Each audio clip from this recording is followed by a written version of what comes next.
All right, let me first tell you the story on supply chain butterfly effect. I'm sure the butterfly effect is well known, right?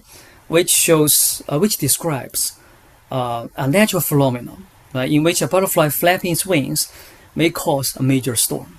Now, it turns out in supply chains, we can observe a similar effect, right? This is counterintuitive because what people believed, right, is supply chains, including purchasing, production, and logistics, right, are operational cost centers. That's how we frame supply chains and operations in general. But what's counterintuitive is supply chains, right? All these functions, right? They can be strategic drivers of market value for many companies. And the connection between supply chain management, right, and market value is not obvious, but critical. And I'm going to show you, right, how small operational shocks can cascade into major financial consequences for many companies, just like the butterfly effect. The supply chain butterfly effect works through a two-step chain reaction, right? A small change in the supply chain, let's say 1% or even 0.5% of the change in cost structure, can make a big difference or big impact on the financials, right? The bottom line, that is, for example, net income, right? Through the supply chain multiplier. The intuition behind this is very simple because cost is so high and profits are so thin, right? So any small change in the cost will generate a big impact on the profits, right? Now, the financial change can induce an even bigger change, right, in the stock market, right, for the company's market value, which is characterized by the financial multiplier. So an initial change in supply chains can trigger a sequence of reactions and eventually make a big impact, right, on the company's financial performance and market value. So now I'm going to show you step by step to convince you with real data this is happening. Okay, now let's take a closer look at the supply chain multiplier and how it works, right, by the revenue breakdown of major US industries 2025. So from left to right, we have consumer discretionary, which is automobiles, fashions, furnitures, and so on, and consumer staples, that's food, drink, and alcohol, things like that, right? To energy, healthcare, right? Industrials, information technology, materials, real estate, and so on and so forth. And the first thing we observe is the red bar, which is cost of goods sold or cost of revenue, right?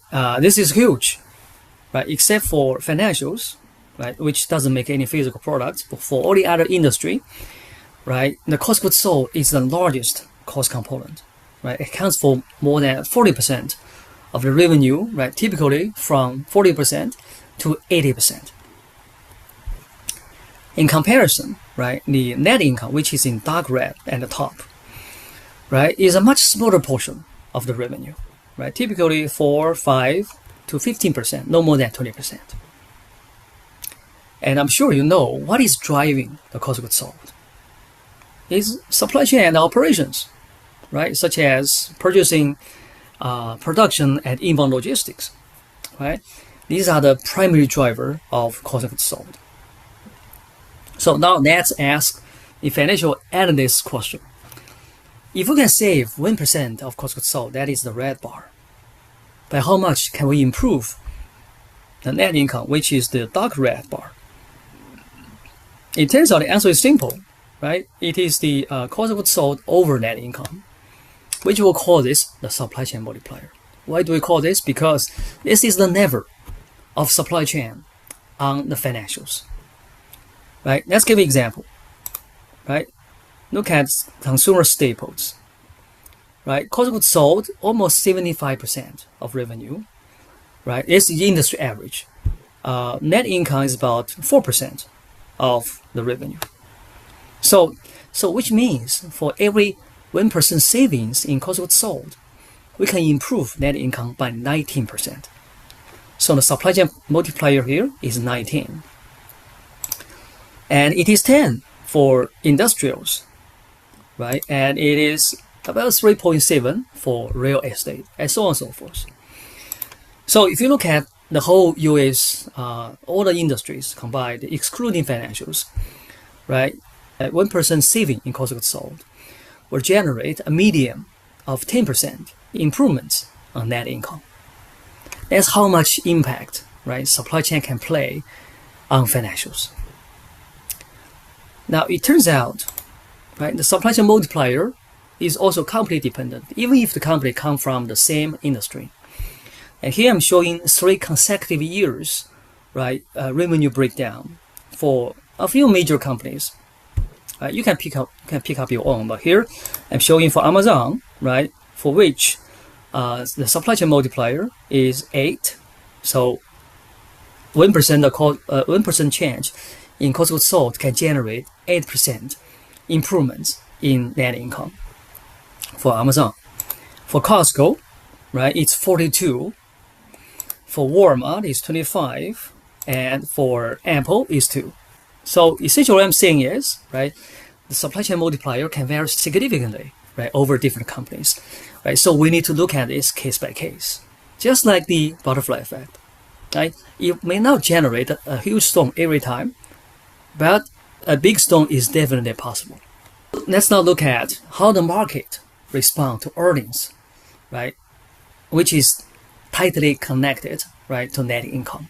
So here I am showing how market responds to earnings or net income.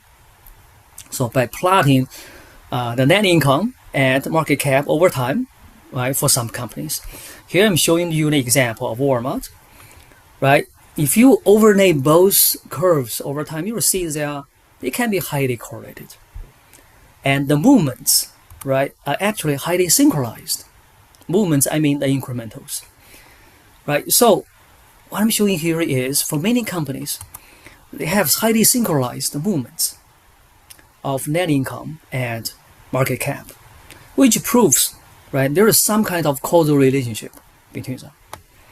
So what I'm showing here is really the difference in difference method, right? I'm not showing any equations, but I'm visualizing, right, the difference in difference method.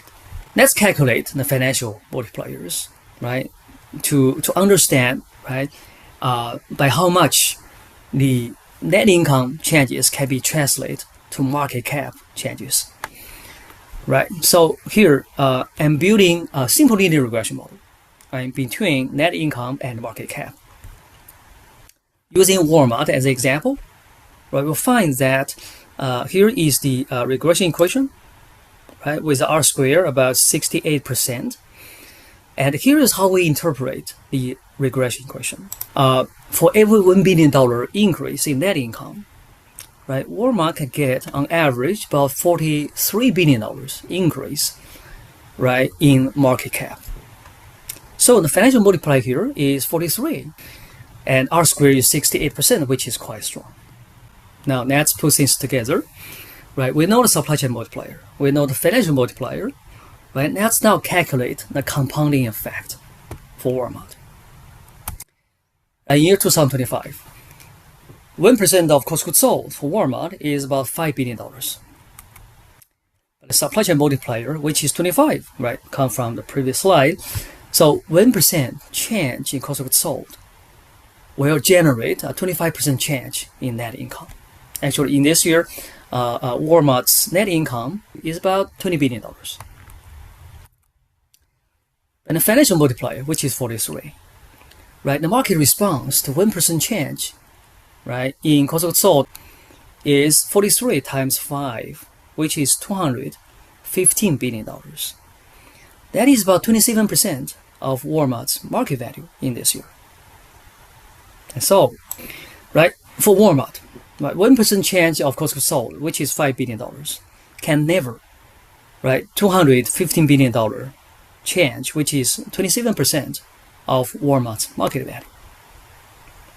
Right? And so, a supply chain butterfly flapping its wings could generate a major storm in the stock market. Now, Walmart just one example. I have many other examples, which is in this book. I'll be happy to share the slides and also the data. Right, and you can show the significant impact not only for Walmart but for many other companies like Amazon, Costco, and so on. Of course, the magnitude of the storm is not the same across different companies. Some are very big, some may be small, right, depending on the cost structure. But the dollar value in all cases are huge. So you can bring to your classroom in the fall on how important supply chain management is.